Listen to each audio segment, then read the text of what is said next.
तुम से तुम तक में आ गया है बहुत ही धमाकेदार ट्विस्ट, जहां पर अब जो जलंधर होता है जब वो पहुंचा होता है यहाँ पर अनु को किडनैप करने के लिए, तो अनु को बचा लेता है आर्य का भाई। जी हाँ, जो मिस्ट्री मैन है। असल में यहाँ पर सीरियल बहुत ही इंटरेस्टिंग चल रहा है। अब जो मीरा होती है वो पूरी प्लानिंग प्लॉटिंग करके सब कुछ सेट कर देती है, लेकिन उस सेटिंग का कोई भी फायदा नहीं होता, क्योंकि यहाँ पर सही समय रहते अब आर्य का जो एक भाई है जो सिद्धि माता के पास रहता है वही बचा लेता है यहाँ पर अनु की जान, और साथ ही यहाँ पर जलंधर को पीटकर वहां से भगा भी देता है। लेकिन ये सब हुआ कैसे और जलंधर उसे देखने के बाद इतना शॉक्ड क्यों रह जाता है, चलिए बताते हैं। लेकिन हाँ, अगर अभी तक आपने हमारे चैनल को सब्सक्राइब नहीं किया तो जल्दी से कर लीजिए, जहां आप आने वाले ट्विस्ट में देखने वाले हैं कि असल में होता कुछ ऐसा है कि जो आर्य होता है वो बहुत ही ज्यादा खुश होता है कि फाइनली चलो सब कुछ सही हो गया यहाँ पर। अब असल में होता ये है कि एक तरफ जहां गोपाल जी को जब पैसे नहीं मिल पाते हैं बैंक से तो वो बहुत ही ज्यादा घबरा जाते हैं और उन्हें समझ नहीं आता कि क्या करें। दूसरी तरफ यहाँ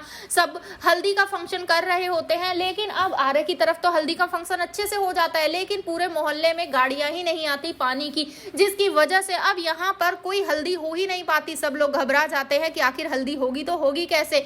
यहाँ पर ये सब किया होता है जलंधर ने, तभी वो कहता है मीरा से कि तुम जाओ जाकर सब कुछ सेट करो, बाकी मैं खुद कर लूंगा, मुझे बस उस लड़की को किसी भी तरह किडनैप करना है। जिसके बाद यहाँ पर अब वो चली जाती है और साथ ही वहां पर एक टैंकर मंगवा देती है, जिससे कि सब लोग तो पानी भरने के लिए चले जाते हैं और अनु अकेले रह जाती है। तभी यहाँ पर अनु की माँ कहती है अनु से कि तुम जाओ मीरा जी के साथ और जाकर मंदिर में माथा टेक लो। तभी यहाँ पर अब मीरा वो बहाना करती है कि मुझे काम है और वहां से निकल लेती है और अनु मंदिर में अकेली होती है और वो जलंधर को फोन करके बता देती है। जी हाँ, जलंधर वहीं होता है, पानी का टैंकर लेकर पहुंचा होता है, तो वो जाता है और जैसे ही यहाँ पर वो एक इंजेक्शन लगाने वाला होता है अनु को, उसी दौरान वहां पर आर्य का भाई आता है और उसका हाथ पकड़ लेता है और साथ ही उसे धक्का दे देता है। जिसके बाद वहां पर अब जो जलंधर होता है वो एक्सपोज हो जाता है और वो कुछ नहीं कर पाता। अनु सतर्क हो जाती है और साथ ही अब बहुत ही अच्छे से हल्दी भी होती है। लेकिन अब यहाँ पर देखना इंटरेस्टिंग होगा कि आखिर अनु उस लड़के से जब पूछेगी कि तुम कौन हो, तो क्या वो बताएगा